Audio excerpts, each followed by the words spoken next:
Hello, my name is Macy. I'm a 42-year-old woman who's been married twice. My second marriage has been amazing. My first was a train wreck. My first husband's name is Bobby, and we were high school sweethearts. We were your typical jock and cheerleader couple. We had a good time together, and he made me happy at that time. He was also my first relationship, so that was why I went so above and beyond for him. I thought he was my forever, and I sure acted like it too. We planned to go to the same university so we could be together, but in my second year, at 19 years old, I got pregnant. Now, my family was not happy, and neither was I. My mom warned me constantly that life would not be blissful, especially with Bobby. My family never liked him, although they could never tell me why, other than just that something about him felt off. Of course, as a teenager, I wanted to prove them wrong and rebel against them, so I ignored all their concerns. Our families agreed to support us until we graduated and got good jobs, which I was and still am super grateful for. Bobby and I got married in court, and we had our first child. At first, Bobby was an amazing father. I felt like I was proving everyone wrong. And then, about 2 years later, I got pregnant again. This time, I was a college graduate, but I had to quit my job so I could stay back and take care of the kids. Bobby worked 2 jobs to keep us afloat. It was a tough life, but at that time, I felt that as long as I had Bobby by my side, nothing could make me feel bad. But a couple of months after our second child, Bobby began to behave very differently. I tried to talk to him about it, but he never budged. And then one day, I had taken the kids out for a walk and came back to an empty apartment. None of Bobby's things were there. I panicked, of course, and seeing me panic made the kids cry. I tried calling him several times, but each time took me to voicemail.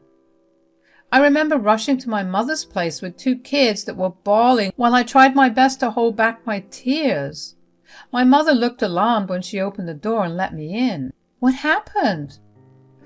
I think Bobby left me. What? What do you mean? I took the kids for a walk, and when I got back, the house was empty of all his things. I can't get a hold of him either. Oh no. Do you know why he might have left? I don't know.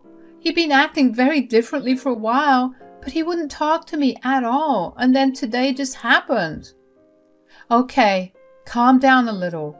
We should wait a little while, and if he doesn't show up, we'll file for divorce, and I'll help you out. But I loved him. How could he do this to his children? I know. I wish I could find him for you and ask him all these questions, but we have to move on. Not because it'll heal you, but because you have 2 kids to raise. My mom was right. So I spent the next few months painfully getting over him while raising 2 kids who looked a lot like him. I cried myself to sleep for many nights, but eventually months turned into years, and I slowly got over the pain.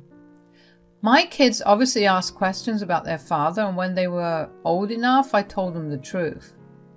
They were devastated, but surprisingly understanding about their past. Together, as a family, we learned to live past the pain. My mom was obviously the biggest help for us, and she made raising 2 kids easier than it would have been all by herself.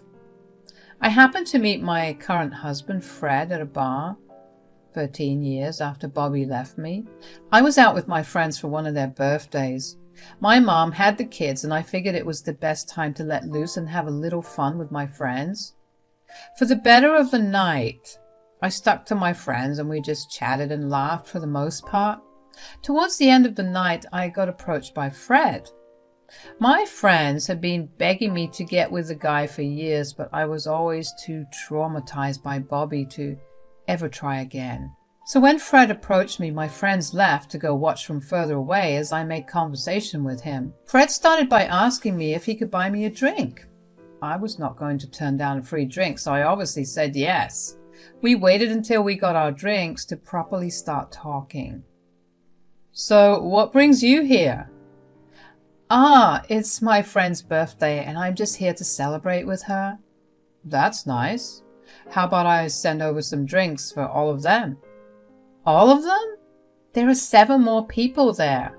It's all right. I'll make up all the money I spent here in the next 2 hours, so no worries. Whoa, so you're rich, rich? Ha, I guess you could say that. Of course I'm not trying to brag or anything. No, it's a great thing to flaunt. Not a lot of people get to do that, and not to mention you aren't being a prick about it.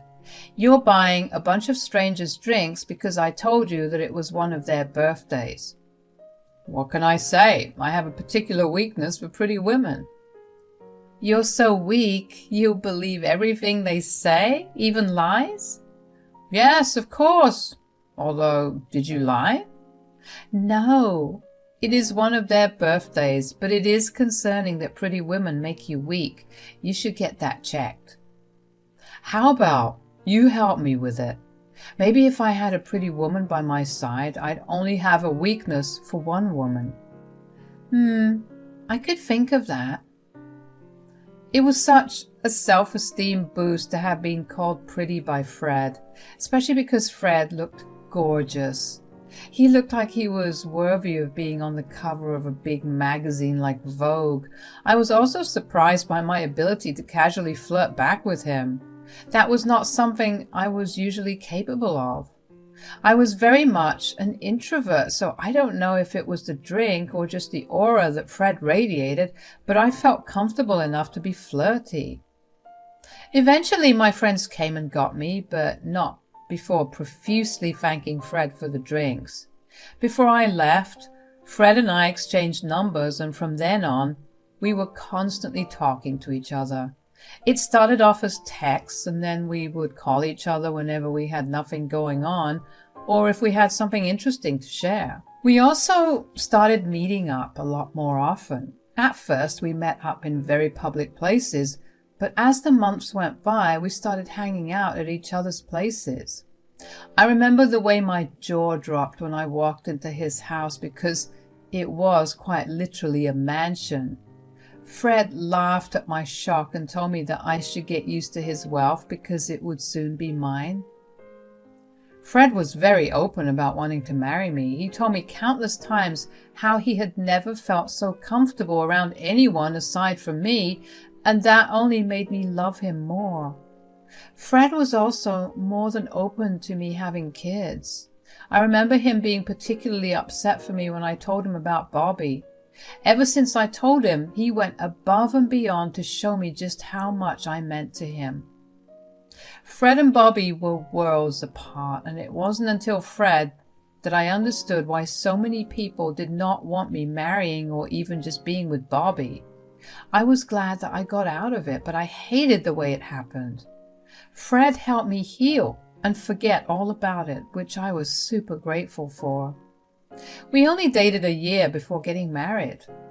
We had a destination wedding and we flew out all our guests, which were technically just a handful of them, because we only wanted those who were really close to us to be there. My kids were super happy for me and told me constantly that they loved Fred, which in my head was another big win. Life from then moved on very smoothly. Every single worry I had was eased. Fred helped my kids out with their education as well, even though I told him that I would take care of it. He showed me that he accepted us as a package deal and not just me and then my kids. He had my kids' rooms decorated and set up to their liking even before we moved in together. Fred did everything that Bobby didn't and more.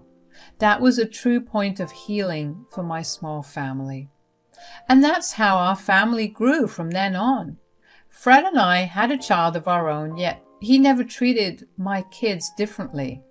About a year after Fred and I got married, my kids asked him to legally adopt them, which once again was a turning point in our family. After that, we became one big family. We did everything that families did, like going out to eat, going on vacations, doing fun things, etc. I was also doing well in my career, and Fred, well, his company was also doing amazing. There was not a single thing in my life that was wrong. Before I knew it, 7 years had passed. One day, out of the blue, I got a call from an unknown number. Hello? Look who it is, it's Macy. Who is this? Don't you recognize me? I don't think you remember much anyway. It's Bobby here. How are you doing? Bobby? What the hell? How did you even get my number? I forgot how whiny you are. I just happened to come across your number and I thought I'd give you a call to see how life has been treating you since you left me? Oh, come on, Macy. We were having way too much trouble and both you and I know that we would have gotten divorced anyway. So you just chose to leave without saying a word? Well, I wanted to avoid all the emotional drama, so I did what I had to do. You are a piece of work. A pretty rich piece of work. Do you know what good it has done me to have left you? I swear it was the best decision of my life. Are you being serious right now? Yes, I married this really rich woman who had kids, but I was willing to overlook it because of her money. She came through though because she got me this amazing job that pays me so much money. I'm living my absolute dream. So you abandoned the kids you did have to father someone else's kids? You got to do what you got to do, am I right? Please never call me again. Goodbye. I was seething. The pure audacity of that man to call me only to brag about his new rich lifestyle. Of course, a part of me wanted to carry on the conversation with him so I could find out where he was, only so I could go there and punch him. But at the same time, I was so overwhelmed with so many different emotions that I could barely think straight. But after I cut the call on him, I felt so much hurt. Not for me, but for my kids. My poor kids grew up for the better parts of their lives without a father who was in fact too busy fathering his new wife's children. I knew we were struggling, but what did he expect? We were only high school graduates when we had our first child. Where in the world would we have gotten money for ourselves? At the same time, I felt disgust roll over me. He was the classic definition of a sleazebag. He clearly wasn't one to give someone attention unless they had something to offer him. I decided to block his number because I didn't want to deal with him anymore. The chapter of my life had been closed for long enough and I never wanted it back open. I told Fred about it later on that night and he was understandably upset. But he was also glad that I blocked Bobby's number. We decided to move forward from that. About a week later, I got a call from another unknown number. It was Bobby once again. At this point, I was beginning to get frustrated. He called to brag again about his luxurious lifestyle. He told me all about the new expensive car he had just bought and how his kids were doing amazing at school. I didn't care to be polite this time and just hung the phone up on him. That did not stop him. He kept calling every week after that to keep telling me about all his expensive purchases. I kept blocking him with every number he called, but it seemed like he kept using different numbers to call me. At some point, I stopped picking up because then he only called me frequently. It seemed like he derived some sort of sick pleasure from bothering me so much. One particular day, I was at work and I was stressed when Bobby called me. "Oh, hey, Macy. Can't you just leave me alone?" "Oh, come on. I'm making up for the time that's been lost." "Well, you're 20 years too late. The kids don't care about you and neither do I. Leave me alone." "You know you love it, Macy." "I really don't. I don't want to hear anything about you or your new good life." "Why? Are you jealous? Are you jealous that I'm living the life that you'll never be able to live?" "I can assure you I don't." Well, here's something that will definitely make you jealous. I just got a promotion. I don't give a crap. You know you're jealous. I just got a promotion at Digidome, one of the finest media companies. I'm going to hang up. I was furious and annoyed, but something he said kept tickling my brain. I was way too angry to think about it at that moment, so I let it go. When I got back home afterward, I thought about what it was that Bobby said that tickled my brain, and then it hit me. He said he worked for Digidome, one of the finest media companies, which I had to agree with. They were responsible for hiring and recruiting some of the most talented influencers and journalists in our city. The reason that I kept thinking about it, Fred is the CEO and founder of the company. Bobby was working for my husband. I could not believe how wonderfully the universe aligned for me. That meant that I could finally teach Bobby a good lesson, not only for bothering me, but also for abandoning his children. I waited with excitement until Fred got back home. When he did, I told him all about what had happened during the day. Did something happen? Why do you seem so hyper? Nothing happened per se, but I did find out something big. Oh, what is it? So, Bobby called again. That sick son of a gun. I swear if I had any way to get a hold of him, I would beat him up real good. That's the thing. He may be way closer than we ever expected. Huh? What do you mean? Well, today he called me to brag about his big promotion at work, which is Digidome. You mean to tell me that he works at my company? Yeah. At first, I couldn't help but think his company name sounded really familiar, and then it hit me. Did you really not remember the company I created? Listen, I was way too angry to remember my own name. Cut me some slack. I'm kidding. Anyways, do you want me to fire him? Absolutely, but before you do, I was wondering if there was going to be any way to humiliate him. Definitely. Bold of you to think that I wasn't going to fire him in the worst way possible for him. With that, we began planning how to go about creating the best revenge plan. We decided that we would wait a few more weeks before executing our plan to fire him. That was because we were going to record his calls to me and have them played in front of everyone. The company was going to hold a huge event in 2 months, and to our luck, Bobby was going to be in charge of it. There were going to be several big names present, and we were going to tarnish his reputation. Over the next few weeks, I was able to pick up all of Bobby's calls without getting frustrated or angry.